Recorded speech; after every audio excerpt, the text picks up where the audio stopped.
All right, today we're diving into a skill that has the power to literally transform every part of your life, from your relationships to your career. We're talking about mastering your emotional responses. You know that feeling, right? That sinking pit in your stomach right after an emotional outburst where you just wish you could hit rewind? Yeah, we've all been there. It's a totally universal experience, and today we're going to learn not just how to manage it, but how to stop it from happening in the first place. So, here's our game plan. First, we're going to separate emotions from reactions. Then, I'll give you a toolkit for those tough, in-the-moment situations. After that, we'll get into the long-term mindset makeover, talk about building real lasting strength, and finally, we'll lock in how you can truly master your response to, well, anything. Okay, let's get right into it. To start, we have to completely flip the script on how we think about this. The goal isn't to stop feeling things, not at all. The goal is to stop reacting on autopilot.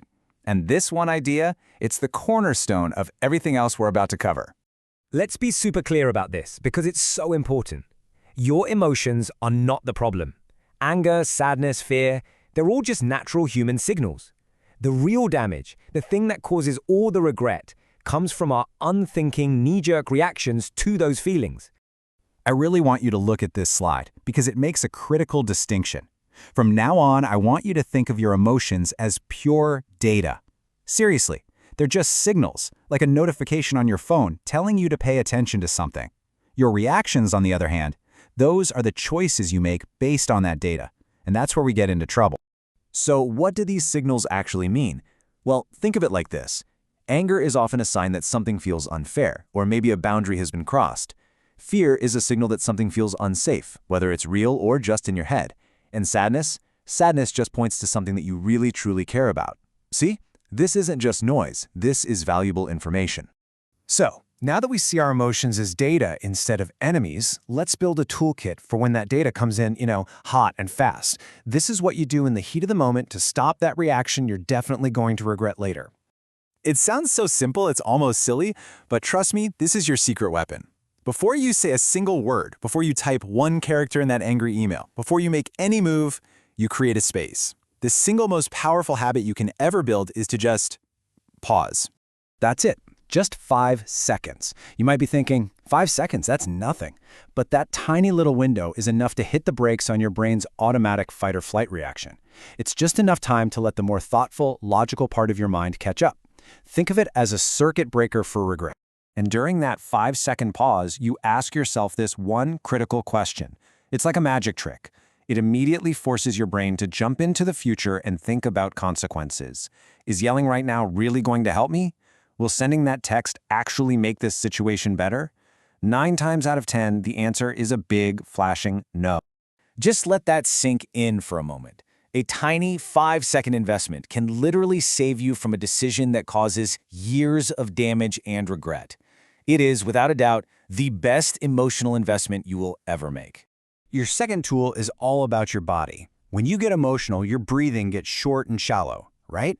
That tells your nervous system to freak out. Well, this 4-4-6 breathing technique is how you manually override that system.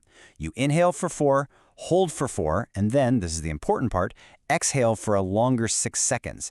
That longer exhale sends a direct signal to your brain saying, hey, we're safe. You can calm down now. Your body relaxes first and your mind will follow. Okay, so you've got your in-the-moment tools. They work like a charm. But what about the long game? Let's talk about how to rewire your thinking so you're way less likely to get triggered in the first place. This is where we go from defense to offense. This right here, this is a total game changer. A huge chunk of our emotional reactivity comes from taking everything so personally. When someone's rude to us, our first thought is, what did I do? We see it as an attack on us. But most of the time, it has absolutely nothing to do with us at all. You see, people's behavior is almost always a broadcast of what's going on inside their own world, their stress, their fears, their baggage from past experiences. The person who cut you off in traffic might be rushing to the hospital. The coworker who was short with you might have just had a fight with their spouse. Once you really get that their reaction is rarely a verdict on you, so many of your triggers just vanish. And this slide shows you what that mindset shift looks like in real life. A reaction is accusatory. It's about blame. You always do this. But a response? That's intentional. It's about owning your feeling. I feel frustrated when this happens. You're still expressing your emotion honestly, but you're doing it without losing control or starting a fight. Now, let's get into how we make these changes stick. Because emotional mastery isn't some gift you're born with. It's a skill. It's like learning to play the guitar or going to the gym. And just like any other skill, it takes consistent, deliberate practice. I really need you to believe this. Please, throw away the myth that some people are just naturally calm.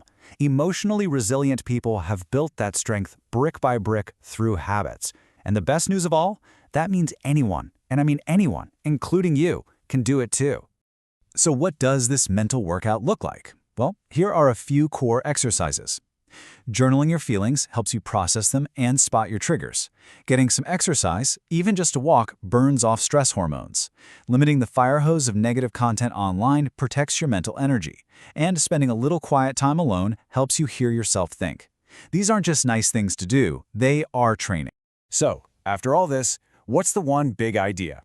Let's distill everything down to the single most important philosophy I want you to walk away with today. You will never, ever control what life throws at you. You can't control traffic, you can't control the weather, and you sure can't control other people. The one and only thing you have 100% control over is your response. That little space between what happens and what you do next, that is where all your power lies. When you master that pause, that moment of choice, you take the driver's seat in your own life.